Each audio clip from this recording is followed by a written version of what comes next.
Excellent. All right. So as far as the homework goes from last week, I'm going to be rehashing this so it's in the recording as well. Um, I would prefer a Google Doc link. You can send that to me through Scoutbook. You can also attach it directly to Scoutbook would be fine. Failing those, you can send me an email. Um, do you guys need this up anymore? Probably not. Um, so this week we're going to be working on requirement 5. We need to, oh, that is almost off the screen as I click the wrong button. We are going to have to talk about more than this. The requirement requires the rest of the Constitution as well as the Bill of Rights, which we've more or less covered already, and the last of the amendments as well. I don't think we'll get through all that tonight, so I've only prepared up to through the first article of the Constitution. The explain how it impacts your family it'll kind of be next week's session when we finish the rest of the documents.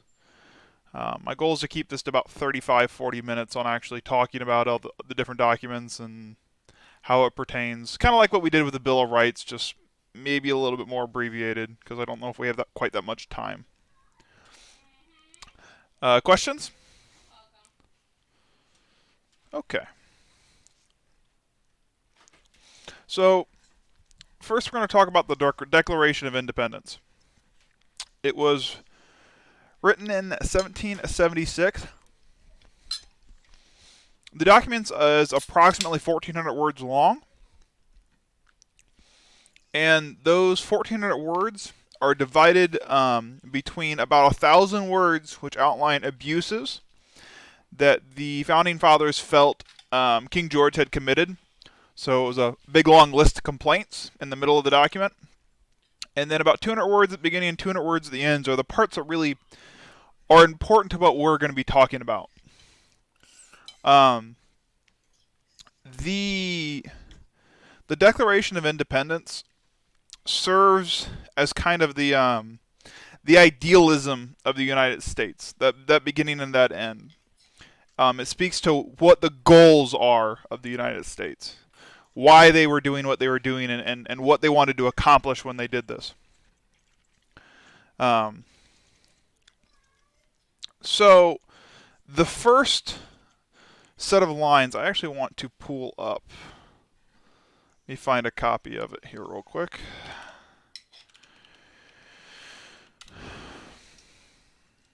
I want to pull up off the archives here. The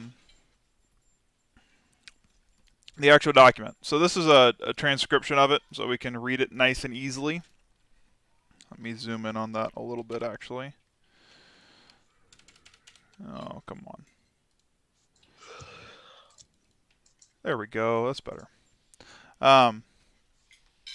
So the first part of the document deals directly with the reasons for why they're declaring independence from Great Britain. Now remember, at this point, this letter wasn't necessarily, when they originally met, meant to come off this scandalously.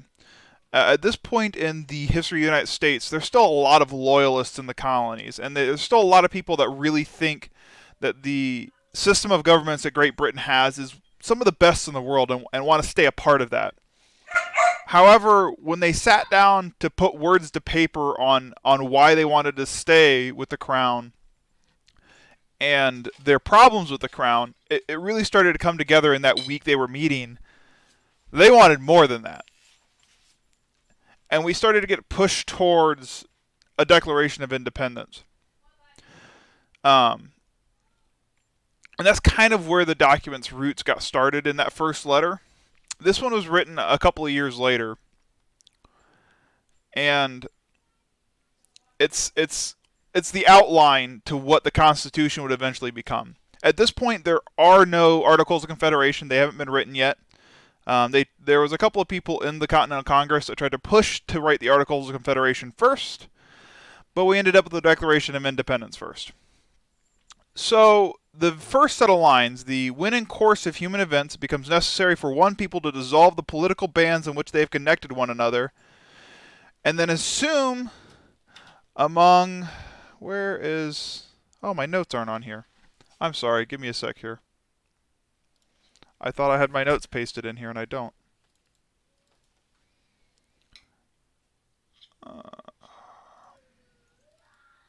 That's not it. That's the one I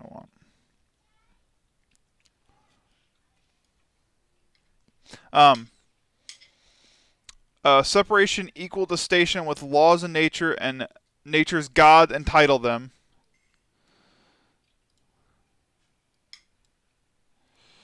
Sorry, I'm super organized. I'm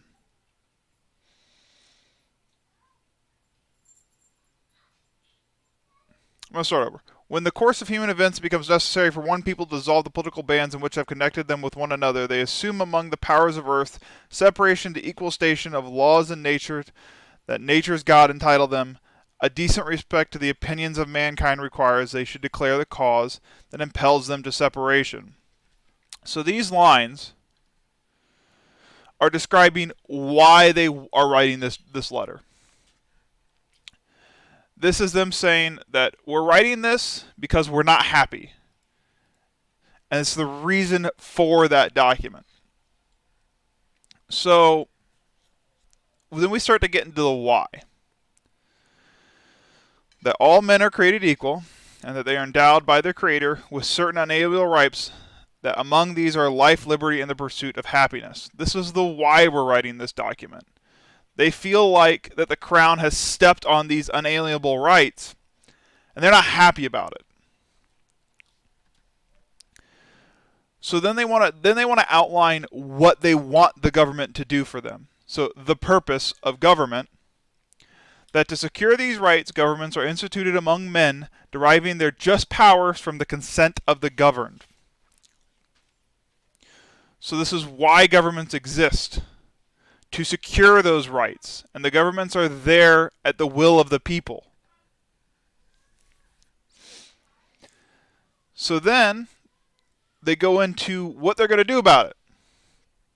They talk about when it's time to abolish a form of government. That whenever any form of government becomes destructive to these ends, these unalienable rights, it is the right of the people to alter or abolish it, and to institute a new government, laying its foundation on such principles and organizations, its powers in such form, as to them shall seem more likely to affect their safety and happiness. So this is what they're going to do about it. They're going to abolish the government. So they're going to secede from the crown and create their own and outline it in such a way that they think it will lead to their safety and happiness. They're not talking about what the government will be. They're not talking about how it's going to work. They're just saying, we're going to do something about it. We're going to create a new form of government. And then kind of starting here, they start to get into what it's more. This starts to lose meaning in our time. This is starting to outline that the king is messed up and they're not happy with the way he's ruled. And then they talk about each and every single one of the injustices they feel that the king has committed. Some of these will lead directly to amendments to the Constitution that we talked about in the Bill of Rights. Many of them are kind of the cries that ended up being part of it. The taxes without representation, taxing without their consent. We're not going to touch on this too heavily. I don't think it's necessarily the core of the document. We're going to move down to when they start to make the declaration. So the Declaration of Independence declaration isn't until all the way down here. This is when they start saying, this is what this document's doing.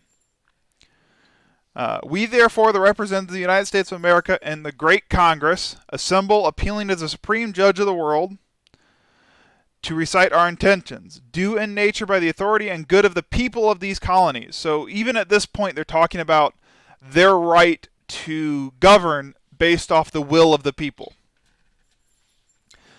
Solemnly publish and declare that these united colonies are and of right ought to be free independent states. This is the Declaration and the Declaration of Independence. We are seceding from the crown. And then they immediately go in and talk about the new rights that they are taking as a free and an independent state. That all political connections between them and the great state of Britain, and the state of Great Britain, is and ought to be totally dissolved, and that as free and independent states, they have full power to levy war, conclude peace, contract alliances, establish commerce, and to do all the other acts and things in which independent states ought to do, may have the right to do. And then support for this declaration, and they're seeking honor out of it from a god. So the Declaration of Independence doesn't lay out how the United States is going to be founded.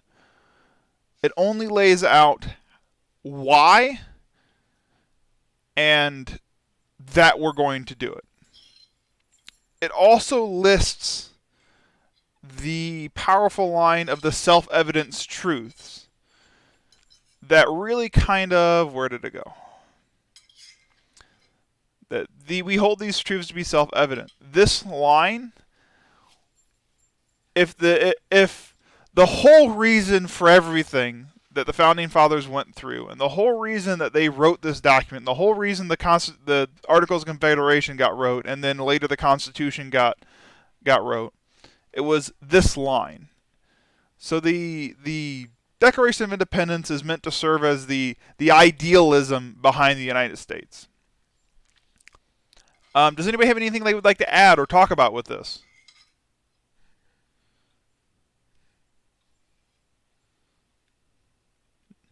Okay. All right. So these are. Oh, I want to go highlight things on a slide. These are the 7 parts of the Declaration of Independence, and that's pretty much all we need to talk about. Let's keep moving on then. So the next part we need to talk about for requirement 5 is the preamble of the Constitution.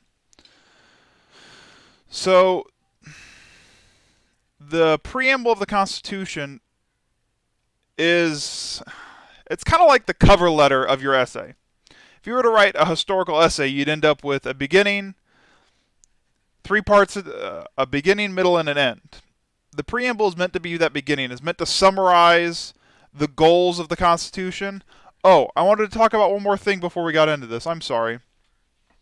We need to remember the context of which the Constitution was written. The Constitution was written after peace treaties have been met. The Revolutionary War is over at this point. The Articles of Confederations have failed the nation at this point. It has lost support from many of its founding fathers. George Washington is no longer in support of it. Alexander Hamilton is no longer in support of it. Our 2 great war heroes no longer support the Articles of Confederation. It was proven throughout the Revolutionary War that the Articles of Confederation had no teeth, and it for lack of better words, neutered the federal government's ability to act as a nation. The nation was so powerless to act on things. We ended up with wars among states on border disputes. They weren't able to levy taxes. They weren't able to pay the army. There was even rumors of the army actually rebelling against the federal government because they were not getting paid their wages. This is when the Constitution was written, to address these problems, the problems of the federal government not having the power to actually act as a nation would. They were more or less serving at the whim of the states. If the states didn't want to help them, the Continental Congress couldn't do hardly anything about it. And that's when the Constitution was written. So the preamble is meant to is meant to serve as the elevator speech, if you will, of the Constitution. The short and sweet, this is what we want to do, no details, just talking about it. This is going to be the last one I read out completely, by the way. We're not going to read all the way through Article 1 of the Constitution. It would take far too long. So, opening line, we the people of the United States. The first line is addressing an important thing about the United States. We the people. This document isn't written for a king. This isn't written for a monarch. This is written for the people. We are a democracy at its core. Not a direct democracy, but a democracy at the core. In order to form a more perfect union, this is directly addressing the Articles of Confederation. The first one wasn't very good. We didn't do a very good job of it. It's not even grammatically correct. But in order to form that more perfect union, establish justice. So, first off, we want to have a fair legal system. Ensure domestic tranquility. Prevent uprisings. Remember, we've already had a few. This is after Shays' Rebellion. That's happened already. So we've already had an uprising, and there was almost an uprising within the own federal army before Washington stepped in and did his star power thing and calmed the troops, if you will. And the general peace... I'm sorry, let me catch back up. Ensure domestic tranquility, prevent uprisings, and provide for the common defense. Common defense as in we want a national army. There was thoughts of even abolishing the Revolutionary Army shortly after the war concluded, because the Articles of Confederation provided no way to pay for it. So the states are like, federal government, you don't need an army. We'll take care of you. As they fought wars among themselves. So one of the goals of the Constitution was to create that army. Promote the general welfare. Take care of people. That's another one of the important goals of this Constitution. And secure the blessings of liberty to ourselves and our posterity. This is an important line. The Constitution was designed to not only serve the needs of the people of the time, but also to be forward-looking and ensure future generations also enjoyed these liberties. Do ordain and establish this Constitution of the United States. This is meant to represent. The ordained part is meant to talk about that this is going to be ratified, that this is going to be something that everyone maybe not agrees with, but at the end of the day wants.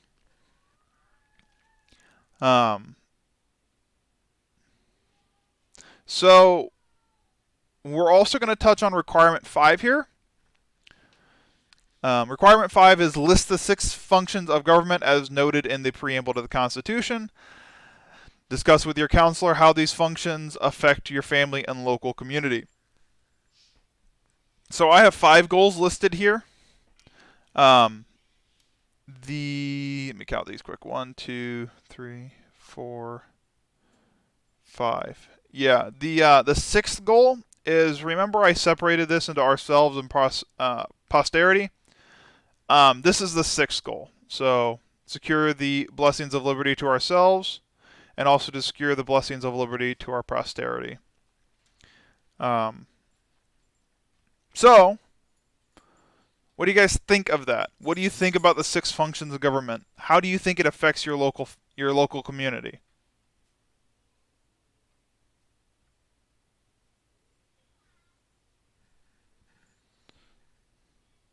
Would anybody like to add anything to that? How about this? The line about establishing justice. This more or less directly leads to having a police department and having a justice system of judges and courts. Without it, without a proper justice system, we would have no response to wrongs to ourselves and our family without the court systems. That's why they exist. That's why it's so important that we have a fair and just system for doing that. Not only does it have to be fair for the people that are going to go through the court system, it's also important to make it fair to the people that were impacted by the crimes of the people that are going through that system.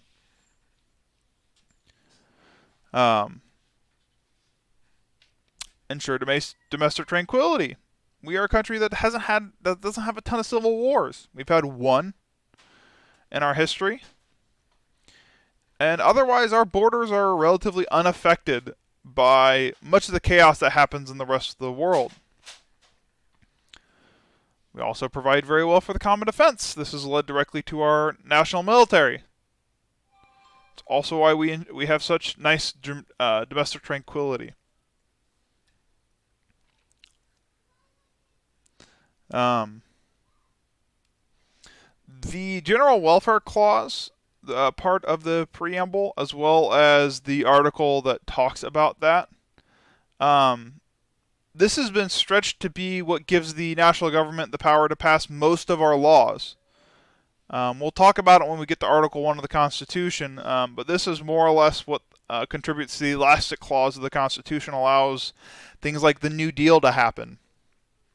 Without it, that would not be constitutionally sound.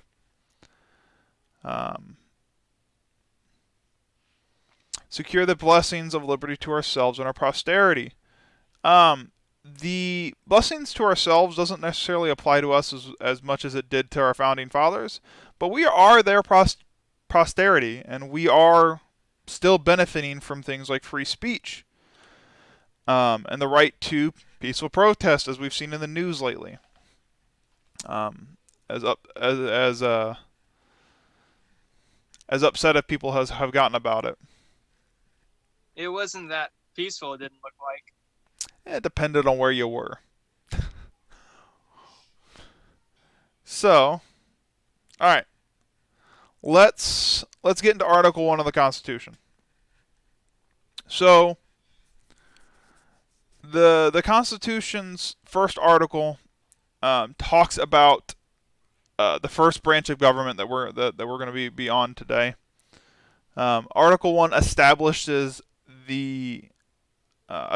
Congress, so our House of Representatives and the Senate. I'm not going to read the whole document. I think I am going to put it. We'll probably just leave this up. I'm not going to talk about the whole document. We're not going to read the whole thing like I did with the preamble and the Declaration of Independence. The Article 1 of the Constitution is a lengthy section. So the first section of Article 1 of the Constitution says there's going to be a Senate and there's going to be a House of Representatives. They don't talk about anything else other than that. Senate and a House.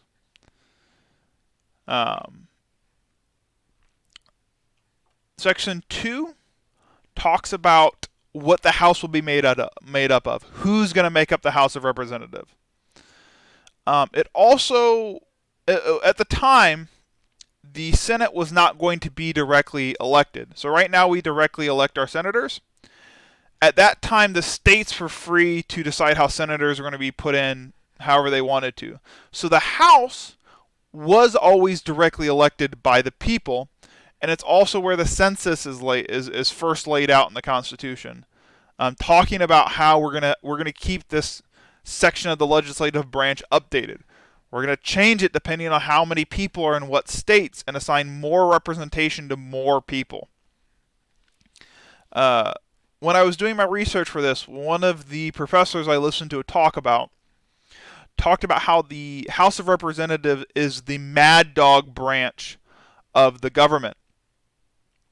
They have a lot of power in the House of Representatives, and the people need an ability to pull back on the government if they're doing things they don't like. And that's why we have these short 2-year terms in the House of Representatives. And why all of the power goes to the people in the House of Representatives, because it's meant to represent the people. Not the elites, not the states, the people.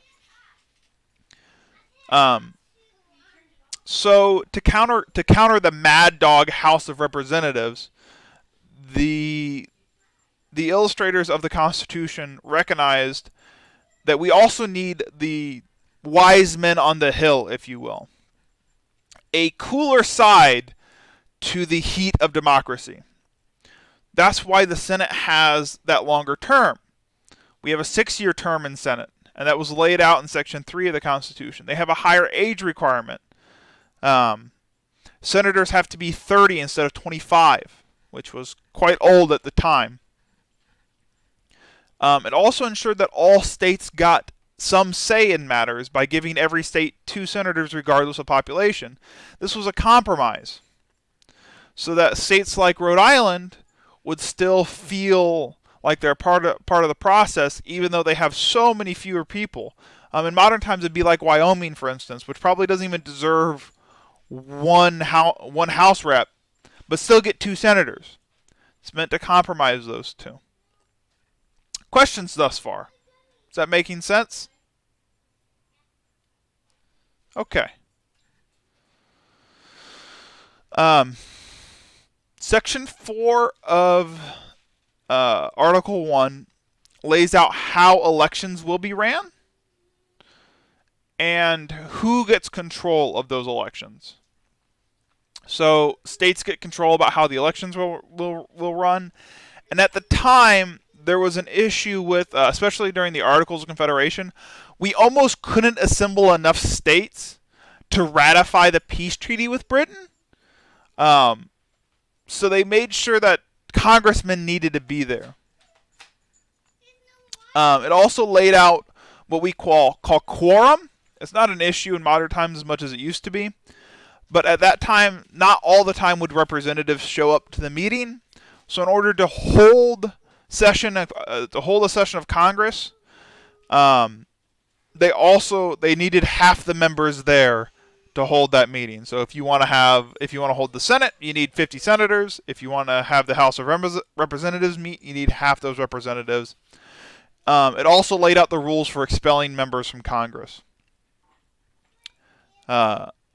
Section 5 laid out the rules and duties of Congress, how they will go about their business, and I'm sorry. This is the quorum thing is what fell under Section 5. I'm sorry, I misread my notes. So Section 5 lays out quorum, lays out that Congress has to keep a record, and also lays out the rules on how to expel a member of Congress. Pretty short and sweet one. Section 6 lays out the rights and disabilities of members. So it says that congressmen get the ability to set their salaries by law. This would later be updated by an amendment that said they don't get the salary increases they give themselves until they pass re-election. It also laid out the rule that you cannot arrest congressmen on the floor. So House of Representative reps and senators are excused from arrest while they're in session.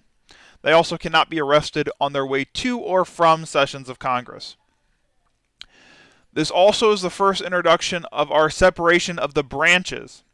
So if you are a senator or if you're a House of Representatives member, you cannot have another government job. You can only have your foot in one branch of the government at a time. There's one exception to that, and that's the vice president, which is the pseudo-leader of the Senate, and he's also part of the executive branch, but that's the only exception. Every other member of the 3 branches has to be separated from the other ones for our separation of powers to work.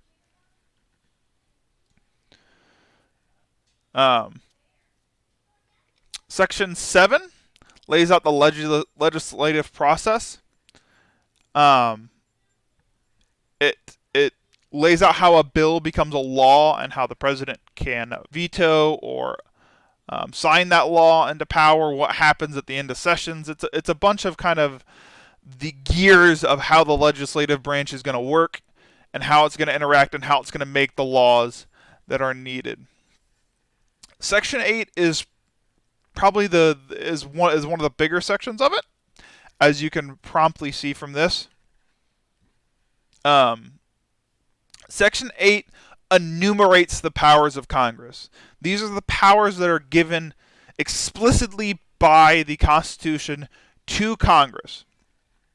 They get to control and raise taxes. They are allowed to have a debt.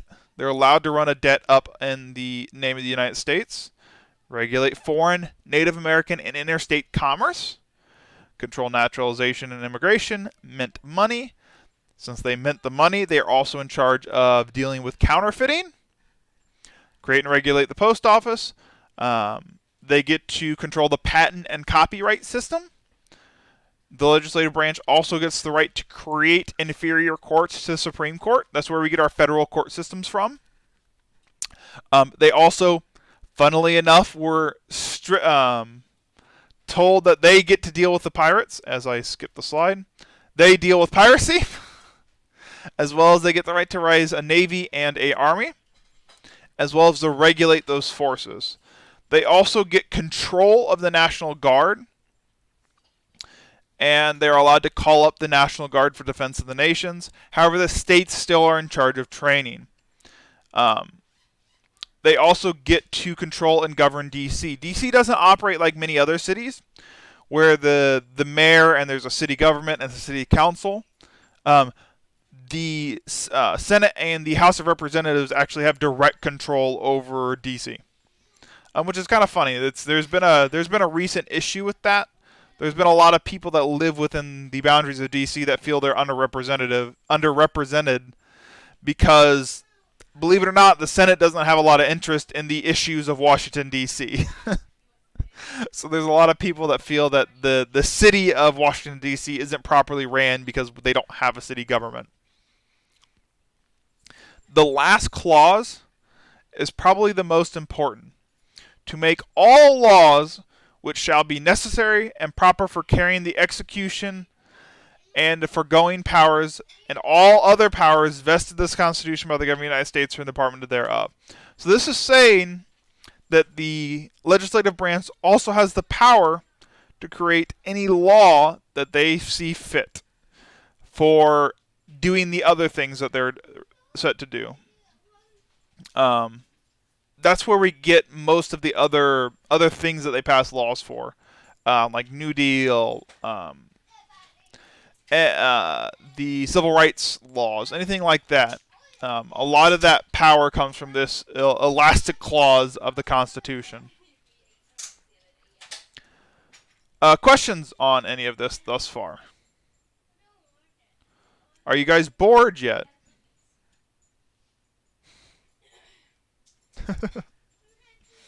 Alright. We're almost done. There's also an enumerated section talking about what Congress can't do. Part of the original Constitution was to limit their ability to regulate slave trade until 1808. That was eventually abolished by another amendment, but it was there. They can't suspend habeas corpus. Habeas corpus means if you have a family member that is taken by the government, you are allowed to go to wherever they're at and demand to see that person and hear the crimes they're being charged with. You can't hold people for no reason. There was an asterisk on that. They do have the ability to suspend habeas corpus during rebellion, invasion, or the general safety of the people. So, yeah, they can, but they're not supposed to. No bill of attainder laws or ex post facto laws. Bill of attainder laws are laws that are meant to target an individual. You can't pass a law that says Micah can't cross the street on a Tuesday. That's a bill of attainder law. You can't target a person with a law. Ex post facto laws mean you can't enforce a law until it's a law. You can't arrest me for smoking today if it's illegal tomorrow. So things aren't illegal until they're illegal, essentially. No direct taxes unless proportional to population. However, that almost reads like you can't have income tax. However, there was an amendment eventually passed that allows for the federal government to tax income. Remember, amendments can change anything in the Constitution, so it says they can't directly tax the people unless it's proportional to population, unless they pass an amendment, and then they can. So that's where our federal income tax comes in. No law that can favor a certain harbor or certain region of the country. This was a worry for some of the smaller states. Were worried that they were going to kind of lose the game. Especially Rhode Island had a lot of problems with Virginia during the Articles of Confederation on how westward expansion was going to be controlled and stuff like that. So this was put in here to say that Senate can't say that all trade has to come through Virginia at the detriment of everyone else. So there's a specific spot addressing that. No money can be taken out of the Treasury except by a law. If they want to do something, they have to pass a law. That's why we have to pass a budget every year. The budget is the law that allows them to reach into the coffers of the United States and spend money on whatever they're going to spend money on that year. No nobility shall be granted by the United States, and a member can't hold a title. Essentially, we're not a monarchy, so we don't give out titles. You can't get knighted. You can't be a knight of the United States. And on the same coin, if you're a member of Congress, you can't be a knight somewhere else. It's to protect the interests of the United States. You can't hold titles from foreign powers. So some of these, that's pretty much Section 9 in a nutshell. Section 10 is essentially there's a section in the Constitution that says anything that's not given to Congress falls to the states. However, there are things that are not given to Congress that also aren't given to the states. States can't pass bill of attainder ex post facto laws. States can't grant nobility. States also cannot create treaties with other states. They're not allowed to coin money. That was a huge problem during the Articles of Confederation. When the federal government was trying to create a centralized currency, there was a bunch of states printing their own money, and it was undermining the federal government. So they specifically put in there, no, you can't make money. States don't get the power to set import or export tax. That goes to the government. And states are not allowed to declare war. They give all of these powers to the federal government. Questions? That's all I got for this week. As this continues to play on its own. Let's unmute. Let's talk about it.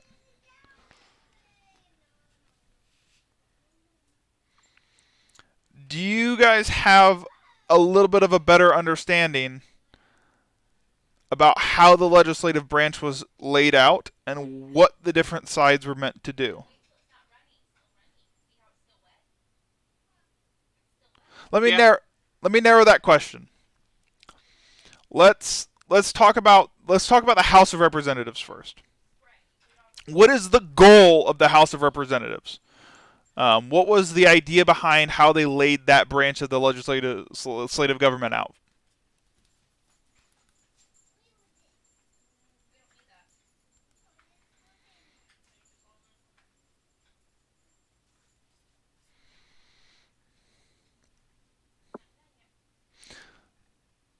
Let's talk about a specific part of it then. So, the House of Representatives has a short term. Why does the House of Representatives have that short term?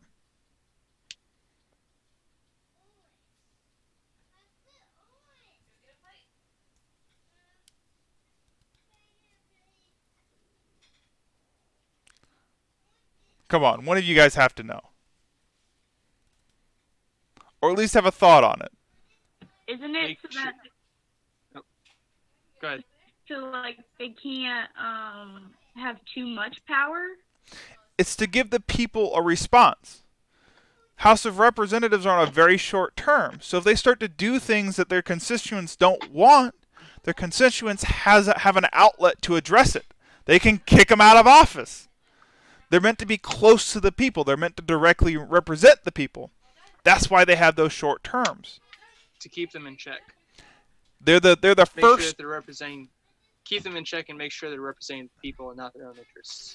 Yes, that's exactly what it's for. They're the first check on the list. You have to remember at the time they were the only branch that were directly elected. President isn't directly elected. Senators aren't directly elected. They are now, but at the time they weren't. The House of Representatives were meant to be the people's leash on the government, something they could pull on if they're not happy on what's going on. They were also given the power of the purse. They're the only one that can raise taxes. They're the only ones that can start the laws that can raise taxes. The Senate can't amend them, but they're the only ones that can start it. Why do we have the longer terms in the Senate?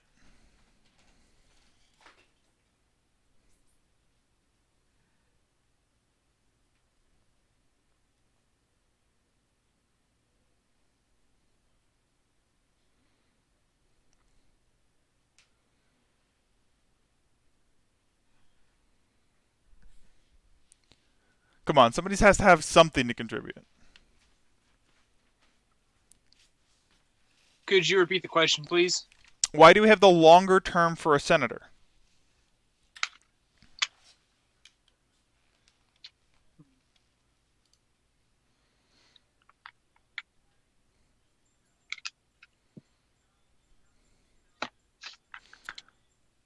The Senate was set up to be the cooling pot, if you will.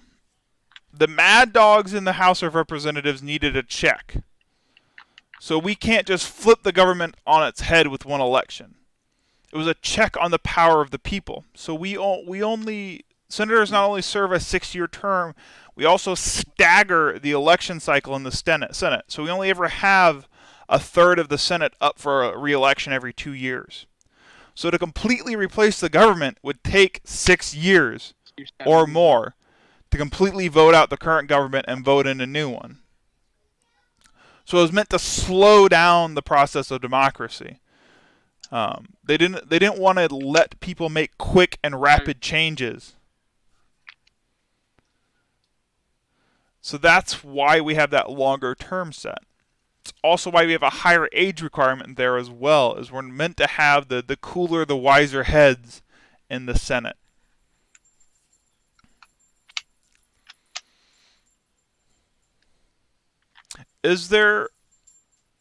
I'm more or less done with my presentation. Is there anything you guys would like to talk about that we talked about today?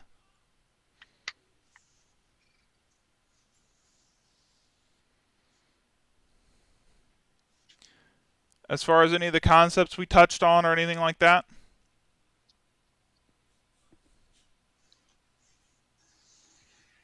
Okay.